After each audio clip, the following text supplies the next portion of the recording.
Imam Bishr Al-Hafi, beliau adalah guru kepada Al-Imam Ahmad bin Hanbal. Pengasas kepada mazhab Hanbali, Imam Ahmad adalah murid kepada Al-Imam Bishr Al-Hafi. Bila anak murid kepada Imam Ahmad tanya soalan kepada Al-Imam Ahmad bin Hanbal, "Wahai Tuan Guru, kenapa kami selalu tengok Tuan Guru kerap sangat ziarah, melawat Imam Bishr Al-Hafi?" Apa jawapan Imam Ahmad bin Hanbal? Jawab beliau, "Aku selalu ziarah Imam Bishr Al-Hafi kerana beliau lebih kenal Tuhan daripada aku." Ini jawapan seorang ulama yang tawaduk, merendah diri. Walaupun dalam kepala dia ada beratus-ratus ribu hadis yang dia hafal, dia masih sebut lagu tu. Imam Bishr lebih kenal Tuhan daripada aku. Kerana itulah aku selalu ziarah Imam Bishr. Tuan-tuan yang dirahmati Allah, ketika mudanya Al-Imam Bishr Al-Hafi adalah seorang pelaku maksiat. Dia bukan seorang abid, orang yang beribadah pada usia muda. Pada usia muda, dia bergelumang dengan dosa dan maksiat. Maksiat apa yang dia tak buat? Minum arak, lebih-lebih lagi. Maksiat yang dia kerap buat ketika dia muda. Pada satu hari, ketika Imam Bishr Al-Hafi sedang berjalan, tengah-tengah dia berjalan, tiba-tiba dia berhenti. Sebab dia nampak di bawah dia ada sekeping retah. Dan dia terus kutip retah itu. Retah itu tertulis apa? Pada retah itu tertulis lafaz yang sangat mulia, Bismillahirrahmanirrahim. Al-Imam Bishr nampak retah itu di bawah, maka dia kutip retah itu. Bila dia dah kutip retah itu, kotoran-kotoran, debu-debu yang ada pada retah itu dia cuci habis. Hilang segala kotoran yang ada pada retah itu. Dia bawa balik retah tu di rumah dia. Dia wangikan retah tu, retah yang tertulis Bismillahirrahmanirrahim. Dia wangikan dengan minyak wangi. Setelah itu, dia letak retah itu di tempat yang paling tinggi dalam rumah dia. Pada waktu malam, ketika beliau sedang tidur, datang satu suara.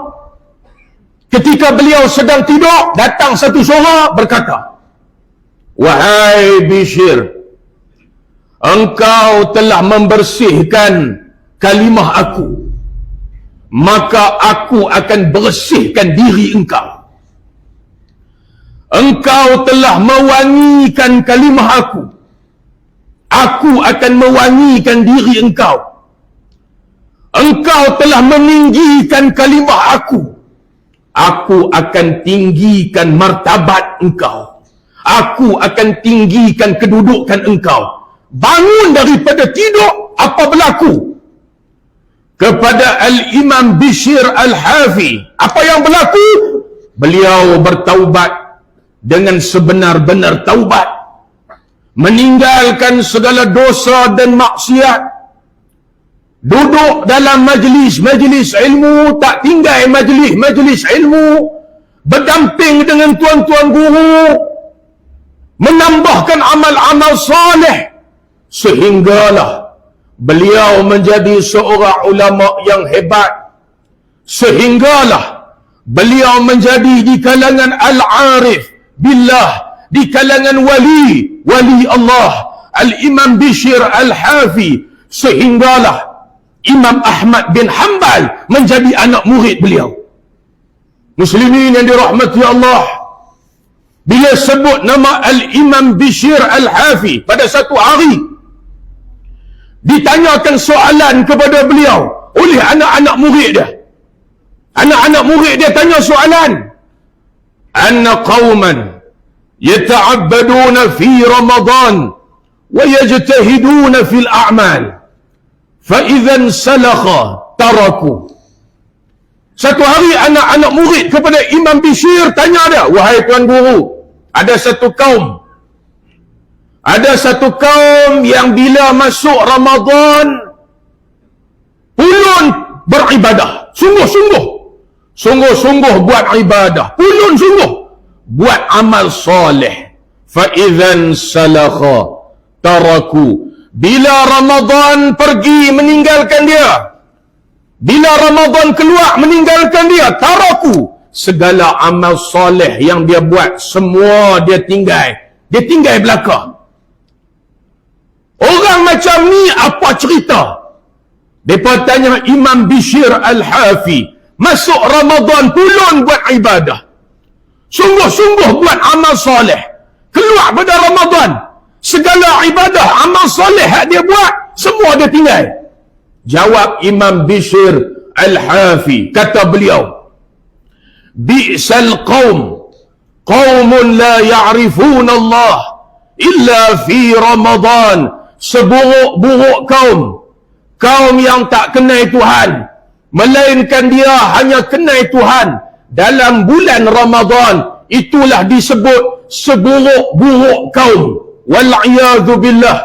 Mudah-mudahan kita tak termasuk dalam kumpulan itu. Kumpulan yang hanya mengenal Tuhan dalam bulan Ramadan. Masuk Syawal, masuk Zulqa'dah, masuk bulan-bulan lain, dia lupa kat Tuhan. Masuk Ramadan rajin baca Quran, keluar pada Ramadan Quran tutup rapat, buhlah almari kaca, tak baca dah. Nak baca balik tahun depan Ramadan, kalau kata umur panjang, kalau kata mati dulu, tak baca dah. Imam Bishr Al-Hafi sebut apa? Bi'sal qaum, kaum yang paling buruk perangai. Ramadan dia rajin main solat berjamaah, keluar pada Ramadan tak main dah solat berjamaah. Nak main pula Ramadan tahun depan, tu pun kalau hidup, kalau mati tak ada dah. Imam Bishr sebut apa? Bi'sal qaum, kaum yang sangat buruk perangai. Mudah-mudahan kita tidak termasuk dalam kumpulan itu.